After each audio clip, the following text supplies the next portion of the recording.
बिस्मिल्लाहिर्रहमानिर्रहीम। अस्सलाम वालेकुम नाजरीन, मैं हूं जमशेद अंसारी। नाजरीन, आज 18 दिसंबर 2020 है और नाजरीन आज की इस वीडियो में एक अहम खबर मैं आप लोगों की खिदमत में पेश करूंगा और वो ये कि मरियम नवाज की अपनी ही पार्टी के साबिक वफाकी वजीर कानून ने मरियम नवाज को क्या ब्रीफिंग दी, लेकिन उसके बावजूद भी मरियम नवाज अपनी ढटाई पे बदस्तूर बरकरार हैं। नाजरीन, वो खबर शेयर करने से पहले मैं मुख्तसरन एक गुजारिश आप लोगों की खिदमत में पेश कर दूं कल की मरियम नवाज की प्रेस कॉन्फ्रेंस के हवाले से। नाजरीन, मरियम नवाज ने कल एक बार फिर झूठ से, गलत बयानी से काम लिया और वो ये कि गुज़श्ता 73 ईयर्स की सियासी तारीख में, सेनेट की गुज़श्ता 73 साल तारीख में आज तक ऐसा नहीं हुआ कि वक्त से पहले जो है वो सेनेट के इंतखाबात कराए गए हों या शो ऑफ हैंड्स के जरिए जो है वो सेनेट के इंतखाबात कराए गए हों। ये दावा किया कल प्रेस कॉन्फ्रेंस में मरियम नवाज ने। इसलिए मैंने जो कल रात को एक वीडियो अपलोड की थी नाजरीन, उसमें मैंने टाइटल दिया था, थंबनेल दिया था कि मरियम नवाज अनपढ़ निकली। वो इसलिए दिया था कि सेनेट को 73 ईयर्स हुए ही नहीं है। नाजरीन, सेनेट का जो कयाम अमल में लाया गया वो 1973 कॉन्स्टिट्यूशन के तहत जो है वो उसका कयाम अमल में लाया गया। गोया अपर हाउस या सेनेट को जो है आज के दिन तक कुल जो है 48 साल का अरसा हो चुका है, लेकिन मरियम नवाज और नवाज शरीफ की नाजरीन एक आदत जो है वो मैंने तसलसल के साथ जो है वो सेंसिटिवली ऑब्जर्व की है और वो ये कि नवाज शरीफ ने एक ही फिक्रा रटाया हुआ है और वो हर तकरीर में दोहराते हुए नजर आते हैं। और वो क्या कि 73 सालों से जारी ये खेल खत्म हो जाना चाहिए। नाजरीन, आप सुहेल वड़ाइच की किताब पढ़ लें, गद्दार कौन। उस किताब में सुहेल वड़ाइच ने नवाज शरीफ से इंटरव्यू लिया है और तकरीबन 20-25 ऐसे मौके आते हैं जब नवाज शरीफ अपने इसी रिवायती फिक्रे का इयादा करते हुए नजर आते हैं कि अब ये खेल 73 सालों से जारी ये खेल खत्म हो जाना चाहिए। तो मरियम नवाज चूंकि नवाज शरीफ की बेटी हैं, इसलिए उन्होंने बगैर तहकीक व तदकीक किए ये उसी फिक्रे का इयादा करना ज़रूरी समझा कि सेनेट की 73 साल तारीख में आज तक ऐसा नहीं हुआ, जो कि डेफिनेटली उनके अनपढ़ होने का सबूत है और इसीलिए थंबनेल का टाइटल भी मैंने यही दिया था। नाजरीन, अब उस खबर पे आ जाते हैं। कल जाती उम्रा में 25,000 कैनाल पे मुहित रायवेंड महल में मरियम नवाज की जेर सदारत, आप ये गौर कीजिएगा नाजरीन, ये लोग जमहूरियत की बालादस्ती और आइन की बालादस्ती चाहते हैं। मरियम नवाज की जेर सदारत जो आज तक ना MNA बनी है, ना सेनेटर बनी है, ना MPA बनी है, ना ही वो जो है वो काउंसलर तक आज तक बन पाई हैं और ना ही अगर वो इलेक्शन कंटेस्ट भी करेंगी तो यकीनन उन्हें शिकस्त होगी। तो मरियम नवाज की जेर सदारत कल जाती उम्रा में एक इजलास मुनअकिद किया गया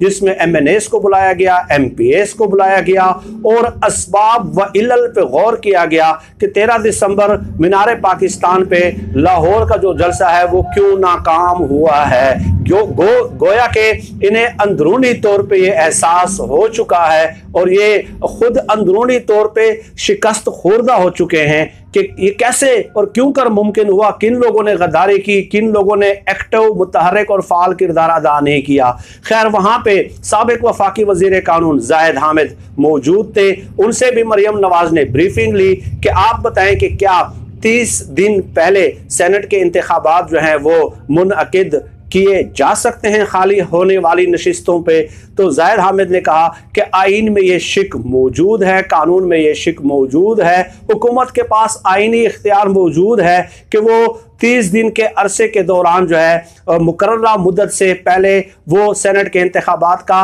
इनेकाद कर सकती है। तो नाजरीन, ये खबर सुनने के बाद मरियम नवाज के डेफिनेटली होश तो उड़ गए, लेकिन फिर भी उन्होंने अपनी डटाई का जो सिलसिला है वो बदस्तूर बरकरार रखा और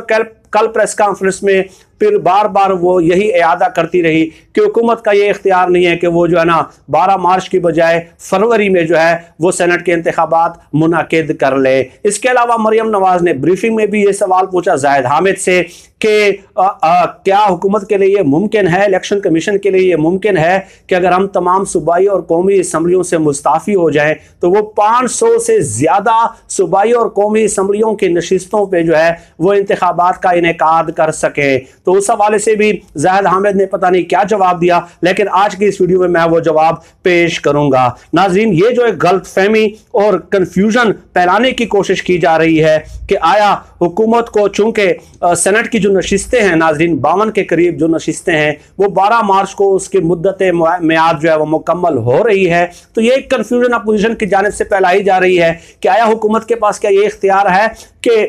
फरवरी के मिड में या फरवरी के एंड में या किसी भी तारीख को जो है हुकूमत सेनेट के इंतखाबात करा सकती है या नहीं करा सकती। तो नाजरीन, ये मैं उर्दू में उसका ट्रांसलेशन आप लोगों की खिदमत में पेश कर रहा हूं। Article 224 of constitution of Pakistan और इसकी जो सब क्लाज है 3 वो आप देख लीजिएगा। वो लिखता है कि सेनेट की इन नशिस्तों को पुर करने की गर्ज से जो सेनेट के अरकान की मियाद के इख्तिताम पर खाली होने वाली हों, इंतखाबात एंड उस दिन से जिस पर नशिस्तें खाली होने वाली हों ज्यादा से ज्यादा 30 दिन पहले मुनकिद हो सकता है। गोया आप 12 मार्च को भी कर सकते हैं और 30 दिन पहले भी कर सकते हैं, यानी कि वो लिमिट जो है 30 दिन से एक्सीड ना कर जाए। यानी हुकूमत ये नहीं कर सकती आर्टिकल 224 के तहत कि वो जो इंतखाबात हैं वो 31 या 32 दिन पहले करा लें, लेकिन चूंकि सेनेट की जो नशिस्तें हैं वो 12 मार्च को खाली होनी है, इसलिए हुकूमत जो है 11 फरवरी 12 फरवरी 13 फरवरी किसी भी दिन,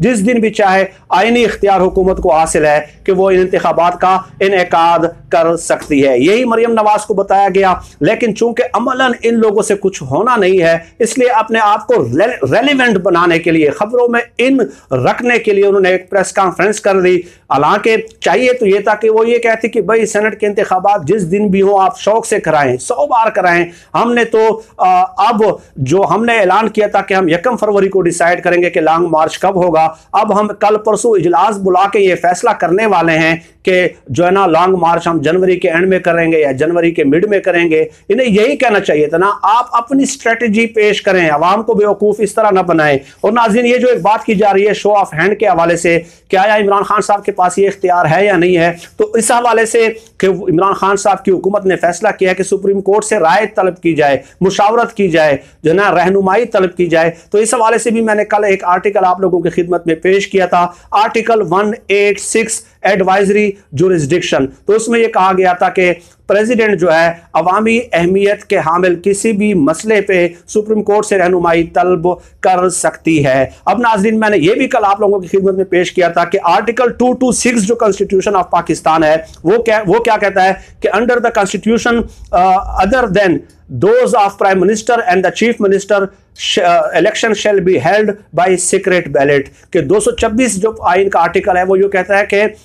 वजीर आजम और चीफ मिनिस्टर के इलेक्शंस के अलावा जितने भी इलेक्शंस हैं वो सीक्रेट बैलेट के जरिए होंगे। लेकिन अब हुकूमत जो है ना सुप्रीम कोर्ट से राय तलब करना चाह रही है कि चूंकि शो ऑफ हैंड्स का जो कानून है वो पाकिस्तान की सियासत को समाजी और अखलाकी दायरों में जो है ना वो पाबंद करने का मुतकाजी है, इसलिए इस पे आप हमारे रहनुमाई करें। तो हुकूमत के पास ये ऑप्शन है। असल रास्ता तो नाजरीन ये था कि आर्टिकल 226 में पार्लियामेंट में ही जो है ना 2/3 अक्सरियत से तरमीम हो जाती, लेकिन इमरान खान साहब ने वाज़े तौर पे कहा है कि अगर हम इसमें आईनी तरमीम करेंगे तो फिर ये लोग जो है इस आईनी तरमीम को अपने करप्शन के मामलात के साथ मंसूब करना शुरू कर देंगे, एनआरओ के साथ मंसूब करना शुरू कर देंगे। इसलिए हुकूमत ने एक अल्टरनेट ऑप्शन जो है वो एक्सरसाइज किया है। नाज़रीन, इस हवाले से मजीद आने वाले वीडियोस में मैं आप लोगों की खिदमत में गुजारिशात पेश करता रहूंगा। अपोजिशन पीडीएम की तहरीक बंद गली में जा चुकी है, इमरान खान साहब की फतह का ऐलान हो चुका है, ये उनके फैसलों पे तनकीद कर रहे हैं, अपनी स्ट्रेटेजी सामने नहीं ला रहे क्योंकि ये ज़हनी तौर पे शिकस्त तस्लीम कर चुके हैं। नाज़रीन, अगली वीडियो का इंतजार कीजिएगा। इस हवाले से फर्दन भी चंद आर्टिकल्स मैंने आप लोगों की खिदमत में पेश करने हैं। पाकिस्तान जिंदाबाद, अल्लाह हाफिज।